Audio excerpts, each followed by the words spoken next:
Hello everyone, and this is a video that is going to cover some of the new attribute nodes that have been added in 18.5 and also cover the attribute noise node which has been changed in 18.5. So this is also like an update to my previous update video, which was this one. Okay, so I kind of made this in 18 and I covered some of the things that you would need to know in order to update older tutorials to a new version. I basically thought that they won't be changing too many things in 18.5 as far as the basic nodes are concerned, but they changed the attribute noise node, so now I'm covering the same thing again. Okay, so at the end of this, hopefully we'll create something like this. Okay, and so we're going to take a look at the attribute noise node, and there are a couple of newer nodes called the attribute adjust float and vector and integer. And we'll also take a look at this kind of scattering, which is where we are scattering like multiple objects over points. Okay, so we're going to do that using this new node called attribute from pieces. Okay, which is pretty simple. I won't go into too much detail into it, but just to show you how to do patterns with it.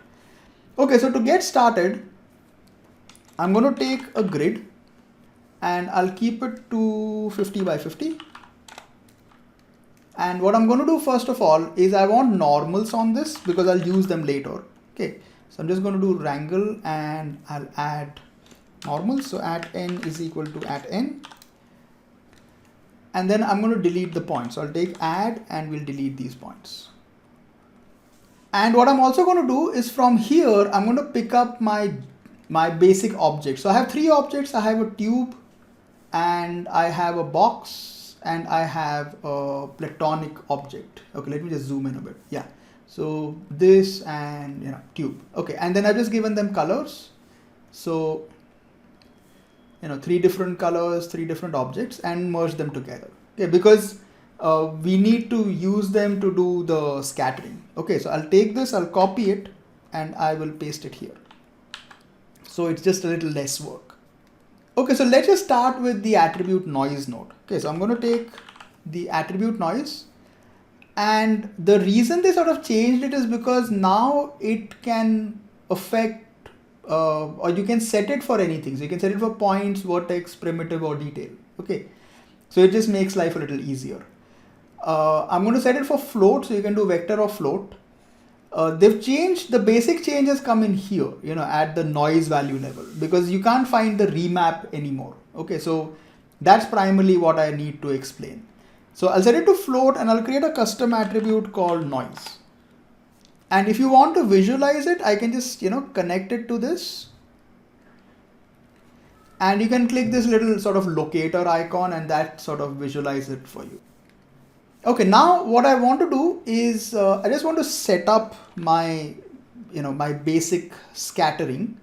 So I'm going to firstly I want this noise to affect p scale. Okay, so I'm going to take a wrangle and I'm going to transfer this to p scale. So I'll do at p scale is equal to at noise, and then I'll just take a copy to points. And for now, I'll just pick up the box. So I'll pick up the box and I'll pick up my points, and what I should have is this. Okay. The color it is picking up is from here, like because we turned on the locator icon, see that's what is affecting the color. Okay, so we'll let it be for now. Okay, so the changes here are like you have three options. We have positive value, zero centered value, or min max. Okay, so positive values make sure that everything remains positive. Okay, like over zero. So you won't see anything sort of, going or getting reversed out. And the other interesting thing is that they have added more blending options. So earlier it used to be just additive or multiplicative, but now it's like you can even set values.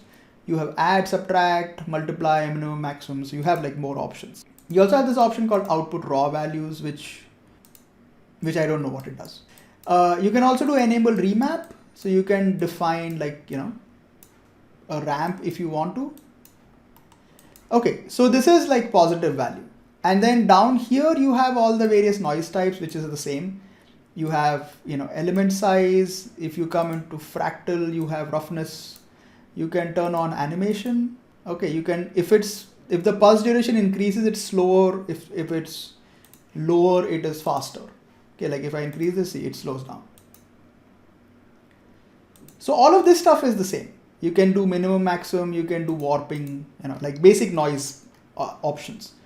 Okay, but if you change the range value from positive to 0 centered, then see, so some of them have gone negative now. Like if I turn this off, you'll see like the ones where the color is changed, see, these are brighter and these are darker. So wherever, like I'll just turn this off. Yeah, see, so the ones that have reversed, you can see the color change. And so you're increasing the value, see, so you can see like the ones that have gone negative now. So that's what 0 centered does, like it goes in both directions. And if you want like a remap, then this is the min-max option, okay, where you can define like a minimum and maximum. Okay, so this is again like, another option that you have. Now, the interesting thing is that instead of using the attribute noise, now you can use the attribute adjust float, which is actually, I would say, a lot more flexible than the attribute noise. Okay, so what you can do is if you type in float, you'll find the attribute adjust float. And I can plug it in and we will set, like I'll transfer this here. And so we'll give it the same name. So we'll call it noise. And let's come back here. And so default what it does is it has like a constant value. So this is like a mix between like an attribute create, the attribute randomize, and the attribute noise. So it's like a combination of all three, which makes it a lot more flexible. So you can have a constant value, you can have random values, so which is nice. You can do like a minimum maximum over there. Yeah, you have this really cool option here. The one thing it doesn't have in random is like you don't have all the various types that you get in randomize. Okay, like when you take a randomize node, you have like a ton of variety in the randomize option. You don't have that over here. If they would have added that, you don't need the randomize node at all. Okay, which I don't know, maybe they'll add it in a future version. Okay, so you have three options here. You have uniform with remapping. Okay, so again, you can just, define a ramp. And you have this very nice thing called uniform with outliers. Okay, which what it does is it adds like an additional bit of randomization on top. Okay, so you can have random, you can also have noise, and you can have like attributes, so you can have an existing attribute effect, but we'll just keep it to noise for now, which is fine. You can define a minimum maximum value if you want, which is cool. And then we'll just turn on animation for this as well. Okay, and we'll turn on visualize. Yeah, so there you go. So we have this. I'll just slightly adjust the element size and lower the fractal. Okay, now let's say what I want to do is I want to further just control the P scale a little bit more, like maybe add a little more to it. Okay, so what you can do is like after this wrangle, I can again take an attribute adjust float. Okay, I'll keep this to P scale, and what I can do is, okay, so what this will do is it will allow you to adjust like a previous incoming value. Okay, like if you set it to like set always, then it's just, it's going to override whatever is there before. But if it's on add or subtract or whatever, you can adjust, existing values. So like if I do a subtract, then I can subtract from it. If I do a multiply, I can, do that. So I'll just keep it to add. Yeah, or actually let's keep it to maximum. So I can make the really small ones a little bit bigger. So this is the point, right? It becomes a lot more, useful. Like stuff like this you would have earlier had to do with like a wrangle, which is not a bad way to do it. But now you have these nodes that, do it for you. So life becomes much more simpler. Okay, now let's talk about the scattering. Okay, so if I want to scatter all three of these, on this, and let's say based on this noise map, okay, how exactly do I go about doing it? So firstly, I need to set up an attribute for each one of these. So sort of like giving it an integer number. So let's say this is 0, 1, and 2. Now you can take an attribute create in here and do it that way. Okay, so what I can do is I can take a create and I can call it class, and I can say, this is a value of 0, and then I can do Control C, Control V, and I can say this is a value of 1, and that is a value of 2. So you can go this way, which is perfectly fine. And this is actually useful when instead of having just one object, you have like a full-blown sort of asset or something. Like let's say you want a car and a two-wheeler and a tree, and like they need to be scattered on a street, and you want to do something like that. So those are not like a single object. So you can then give them, manually you can assign them a value. So you can do it this way, which is fine. Or what you can also do is you can do it via connectivity. Okay, so what I can do is I'll just turn these off, and I can take a connectivity node. And what that does is it just checks for connectivity, like each individual geometry, it just checks for connectivity. And based on that, it'll set like an integer value. Okay, so it's going to set up a value called class, and we'll just keep it at that. Okay, and this will have automatically set like a 0, 1, and 2. And if you want to check it, you can check it here. Like I can just come in here, we'll split plane left, right, and set this to geometry spreadsheet. And see, you have class, and that's like 0, 1, and 2. Okay, and if we bypass this and we turn on these guys, it should more or less be the same. Like if I come into merge, see, this is 0, 1, and 2. Yeah, okay, I made a mistake, which is the type should be integer. It can't work with floats. So take this and keep the type to integer. The way to understand whether you set it up as integer or a float is that you won't see a decimal place. Okay, like if you see like 2.0, you have a float value. So make sure that these are integers. But yeah, like this is fine, and this is also perfectly fine. Okay, like they both do the same thing. Okay, now what I need to do is I have to take these points, and they need to sort of read the attribute data from here and assign it to those points. Okay, so the way to do that is if you type in piece, then you'll find something called attribute from pieces, and it needs the point data, and then it needs the geometry. So it basically takes, and then we need to set the piece attribute name. So the piece attribute name is class. So what it'll do is it will then understand like, okay, there's class over here, and then what are the numbers, and then based on the mode, it'll assign a value for each point. Okay, and then like once you've done this much, the final thing left is we have to come back to copy to points and turn on piece attribute and set this to class as well. Okay, so whatever attribute name you're creating is the one that has to be used everywhere. Okay, like that's like basic Houdini 101. Now let's set this up. So the only thing we need to change is like the input will now, like the geometry is this, which is the combination of all three. Okay, so this comes in here into my required geometry, and so you'll get this, and then this will be my point data, and if you've done everything right, that's what you will get. See. Okay, so what it's doing right now is it is alternating, between points. So it's like 1, 2, 3, 1, 2, 3, 1, 2, 3. It's sort of like that. Like, you can offset this, so you can see it offsetting. Okay, and there you go. So let me just turn off the scaling temporarily. So firstly, I'm just going to turn off the visualize here. Yeah. And so what you're getting is, like, let me just turn off all of this temporarily. Yeah. So what it's doing is it's just cycling through it, right? So like 1, 2, 3, 1, 2, 3, 1, 2, 3. And you actually have options in here as well. Like this has options for cycle, or you can do noise. So it will set it up, based on a noise map. You can do random. So it can do randomize. You can do patches. So it sets up like a patch size or something. But we don't want to do any of this. What we want is we want to take this noise map, and we want to use this noise map for, the scattering. Like the scattering should be based on the way the P scale is happening. So the way we do that is we again do it through a wrangle. And this is relatively simple. Okay, so what I want to do is I want to set up the class attribute.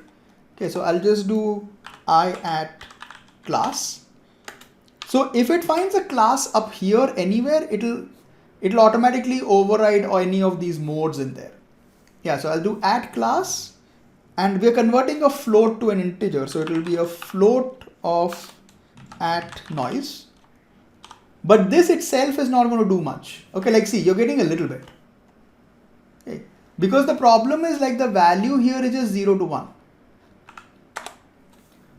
Okay, so since it's just 0 to 1, it doesn't know what to assign. Like everything is just 0 for it. So if we come into the attribute wrangle and let's multiply it by 3. Okay. So then the value will range from 0 to 3. Okay, which is good. So there you go. So you'll automatically get that. So that makes life a lot easier.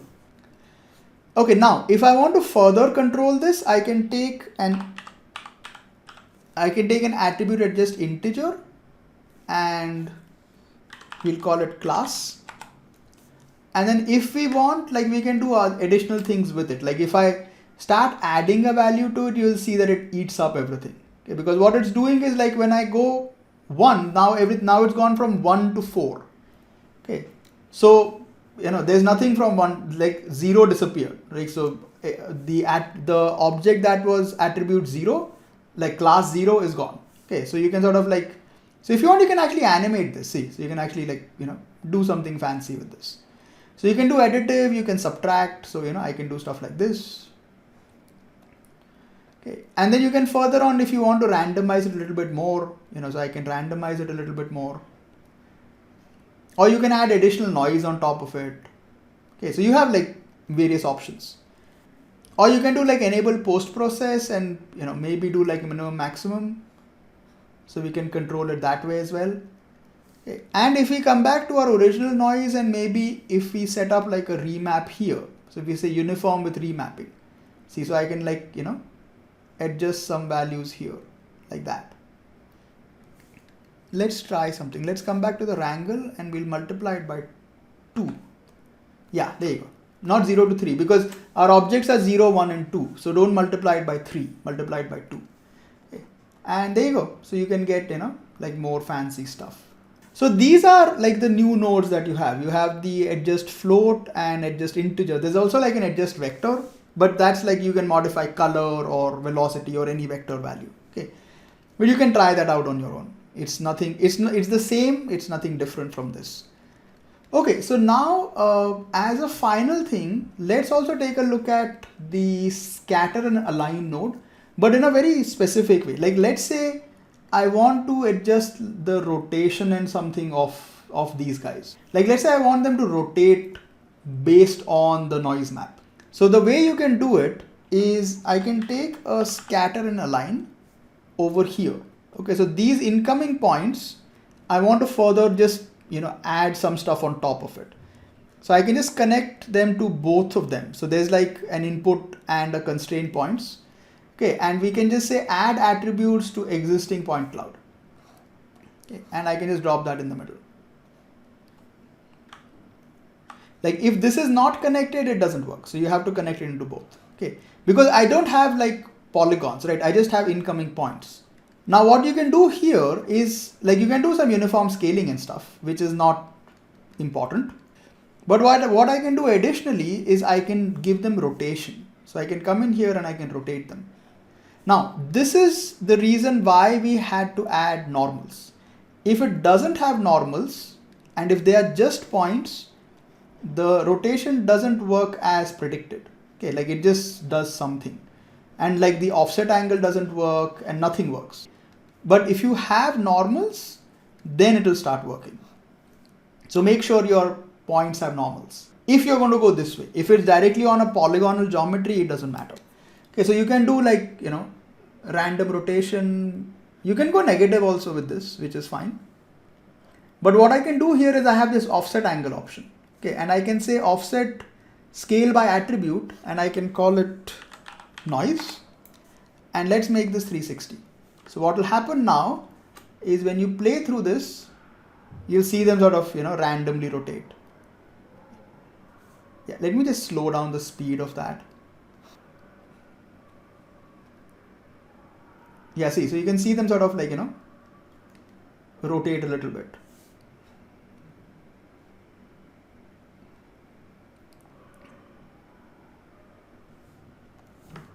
Okay, I think it's rounding off because we removed it. So yeah, let's just go back here and multiply it by 3.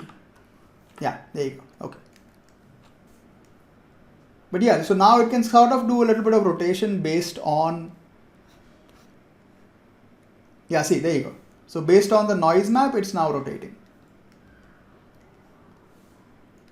So yeah, the overall idea with this, I guess, is, less stuff to do with the attribute wrangle, and you have like these ready-made nodes that, make life a little simpler. Okay? Especially when you have to do stuff like this, because if you just want to set up, random objects based on an attribute, these make it a lot easier. Okay, like once you set up the 1, 2, 3 over here, you can just take an attribute, adjust integer. It will set up a class or a piece value for you. You can set up a range and then just feed it to attribute from pieces. Like it makes life a lot simpler. And you can also, like, as we did it here, like you can take an existing float value and then just remap it. Like even that works. Okay. So either ways is fine. You can do whatever you want. Okay. As a final thing, there's also something new called a remap node. Okay. So which is sort of like you're taking a fit range, but they put a fit range into a node. Okay. With a ramp. So it makes life simpler. So like if in this adjust float, let's say if I don't take the adjust float and I can take like an adjust remap, okay, and we'll say p scale. So I can use this as well, so I can just, adjust it here. And if I want to like further maybe adjust these things, so I can do that. So you can do something like this. All right, so that's pretty much it. So these are all the various new attribute nodes that are available with Houdini 18.5, and I'll again send this out as an email to all of my previous customers, so that if you're using 18.5 for any of my videos, watch this, so it'll be easier for you to adapt those to the latest version. All right, I still have to record the remaining of my Unreal series, so I'm doing that tomorrow. So hopefully the rest of the series should continue from next week.